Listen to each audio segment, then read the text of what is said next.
ആദ്യം ശ്രീ കെ സോമൻ, ഇക്കാര്യത്തിൽ നേരത്തെ KS Radhakrishnan BJP vice president അദ്ദേഹം തന്നെ ഒരു ആവശ്യം ഉന്നയിച്ചിരുന്നു. താഴമൺ കുടുംബത്തിൽ നിന്ന് ഈ ശബരിമലയിലെ തന്ത്രിയാകുവാനുള്ള അവകാശം എടുത്തു മാറ്റണം എന്ന് പല കാര്യങ്ങളും അദ്ദേഹം ഇതിൽ ചൂണ്ടിക്കാട്ടിയിരുന്നതാണ്. പക്ഷേ ഇന്ന് തിരുവിതാംകൂർ ദേവസ്വം ബോർഡിന്റെ തീരുമാനം വന്നത് ബ്രഹ്മദത്തൻ തന്ത്രിയായി വരട്ടെ എന്നതാണ്. ഇക്കാര്യത്തിൽ എതിർപ്പില്ല എന്നാണ്. അതായത് സ്വർണ്ണക്കൊള്ളക്കേസിൽ അച്ഛനായ തന്ത്രി പ്രതിയാണ്, പക്ഷേ മകൻ തന്ത്രിയായി വരുന്നതിൽ തിരുവിതാംകൂർ ദേവസ്വം ബോർഡിന് എതിർപ്പില്ല. എങ്ങനെ കാണുന്നു താങ്കൾ ഇതിനെ? എതിർക്കുന്നുണ്ടോ?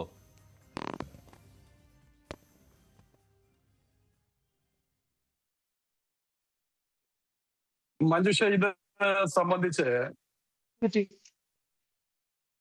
ഇത് സംബന്ധിച്ചുള്ള BJPയുടെ നിലപാട് ഇന്നലെ അസന്നിഗ്ധമായി അർത്ഥശങ്കയില്ലാതെ BJPയുടെ സംസ്ഥാന അധ്യക്ഷൻ വ്യക്തമാക്കിയിട്ടുള്ളതാണ്. അതുകൊണ്ട് BJPയുടെ സംസ്ഥാന ഉപാധ്യക്ഷൻ പറഞ്ഞ കാര്യം ഇപ്പോൾ ഇവിടെ ചർച്ചയ്ക്ക് വിഷയമല്ല. ശരിക്കും ഇത് പരമ്പരാഗതമായി താഴമൺ കുടുംബം കൊണ്ടു നടന്നിട്ടുള്ള ഒരു അവകാശം.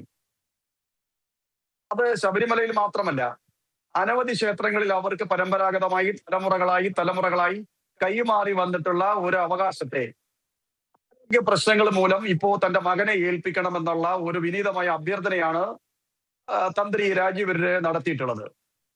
അത് ദേവസ്വം ബോർഡിന് അത്തരമൊരു അഭിപ്രായം, അദ്ദേഹത്തിന്റെ അപേക്ഷ പരിഗണിച്ച് തീരുമാനമെടുക്കാനുള്ള ആർജവമില്ലാത്തത് കൊണ്ടാണ് ഇപ്പോൾ ഈ വിഷയം വിവാദ വിഷയമായി ചർച്ചകൾക്കും കോടതിയുടെ പരാമർശങ്ങൾക്കും ഒക്കെ നമ്മൾ വിധേയമാക്കിക്കൊണ്ടിരിക്കുന്നത്.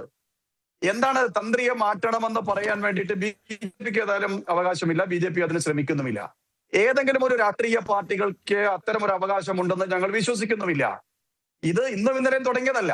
പരമ്പരകളായിട്ട് പന്തളം രാജവംശവുമായി ബന്ധപ്പെട്ട ക്ഷേത്രങ്ങളില് പൂജകളുടെ അവകാശം താഴമൺ കുടുംബത്തിനാണ്. അത് വിശ്വാസി സമൂഹം അംഗീകരിക്കുന്നതാണ്. തന്ത്രിമാർ മാറി മാറി വരാറുണ്ട്.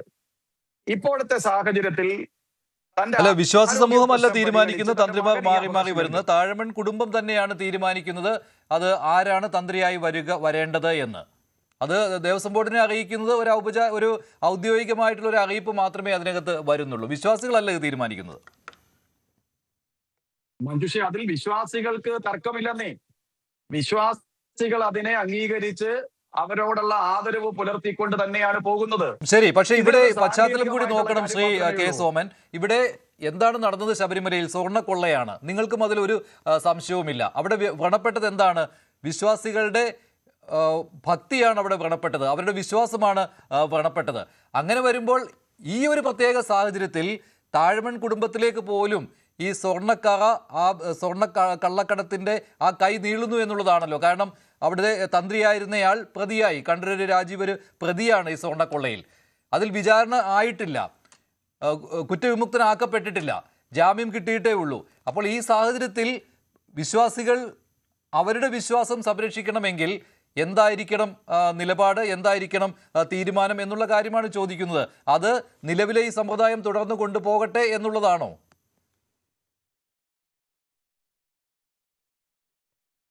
മഞ്ജുഷ,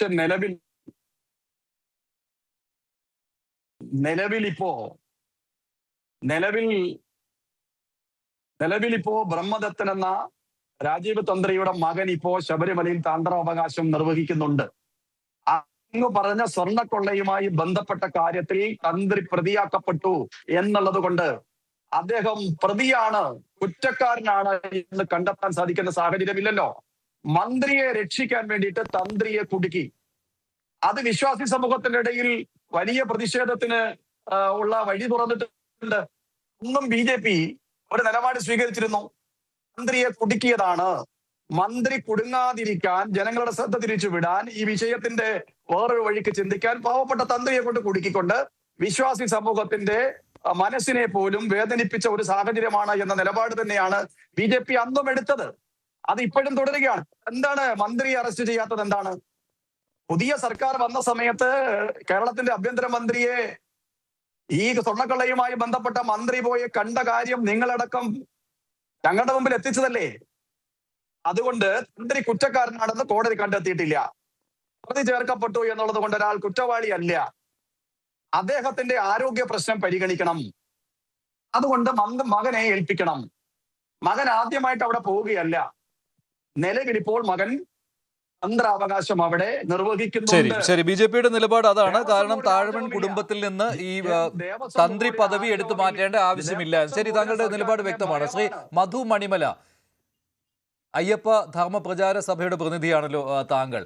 ഇവിടെ ബ്രഹ്മദത്തന് എന്ത് അയോഗ്യതയാണ് ഉള്ളത് തന്ത്രിയായിട്ട് വരാൻ? ഇപ്പോൾ അവിടെ അച്ഛനായ കണ്ഠരര് രാജീവര് അദ്ദേഹം സ്വർണ്ണക്കൊള്ള കേസിൽ പ്രതിയാണ്, പക്ഷേ മകൻ പ്രതിയല്ലല്ലോ. അപ്പോൾ പിന്നെ എന്ത് അയോഗ്യത എന്നുള്ള ചോദ്യമാണ് ഉയരുന്നത്. മാത്രമല്ല അവിടുത്തെ താന്ത്രിക വിധി എന്ന് പറയുന്നത് പാരമ്പര്യ അവകാശമാണ് താഴമൺ കുടുംബത്തിന്റെ. അതെങ്ങനെ എടുത്തു മാറ്റും എന്നുള്ള ചോദ്യവുമുണ്ട്.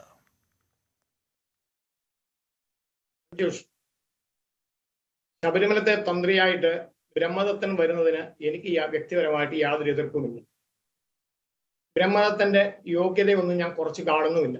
പക്ഷേ അതല്ല ഇവിടെ പ്രശ്നം. ശബരിമല ക്ഷേത്രത്തിന്റെ താന്ത്രികാവകാശം കാരാണ്മ അവകാശമാണ്. കാരാണ്മ അവകാശം എന്ന് പറഞ്ഞാൽ ഏതെങ്കിലും ഒരു വ്യക്തിക്കല്ല. ചെങ്ങന്നൂർ മുണ്ടൻകാവിൽ താഴമൺ കുടുംബത്തിനാണ് ശബരിമലയുടെ താന്ത്രിക അവകാശം. അവിടുത്തെ മുഖ്യതന്ത്രി കാലാകാലങ്ങളിൽ ഏറ്റവും തലമുതിർന്നയാള്, ഏറ്റവും പ്രായത്തിൽ മുതിർന്നയാളാണ് അവിടുത്തെ കാരാഴ്മ അവകാശിയായ മുഖ്യതന്ത്രി. അദ്ദേഹത്തിനാണ് ശബരിമലയുടെ താന്ത്രികാവകാശം. അദ്ദേഹത്തിനാണ് ശബരിമലയുടെ താന്ത്രികാവകാശം നിക്ഷിപ്തമായിട്ടുള്ളത്. നീലകണ്ഠര് തന്ത്രിക്ക് ശേഷം കണ്ഠര് മഹേശ്വര തന്ത്രിയായിരുന്നു ശബരിമലയിലെ മുഖ്യതന്ത്രി.